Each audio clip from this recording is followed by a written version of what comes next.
Hi everyone, ഞാനീ പറയാൻ പോകുന്ന 3 ലക്ഷണങ്ങൾ നിങ്ങൾക്കുണ്ടെങ്കിൽ അത് വൈറ്റമിൻ ഡി കുറഞ്ഞു നിൽക്കുന്നതിൻ്റെ ഭാഗമായിട്ടുണ്ടാവുന്നതാണ്.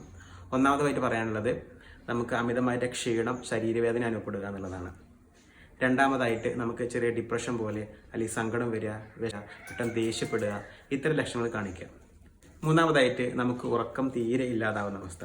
ഈ 3 ലക്ഷണങ്ങൾ ഉണ്ടെങ്കിൽ നിങ്ങൾ വൈറ്റമിൻ ഡി എത്രയും പെട്ടെന്ന് ചെക്ക് ചെയ്യുക, അതിനോട് സപ്ലിമെൻ്റ് എടുക്കുക എന്നുള്ളതാണ്. വൈറ്റമിൻ ഡി നമ്മൾ സപ്ലിമെൻ്റ് എടുക്കുന്ന സമയത്ത് കുറച്ച് കാലത്തേക്ക് വൈറ്റമിൻ കൂടി നിൽക്കും.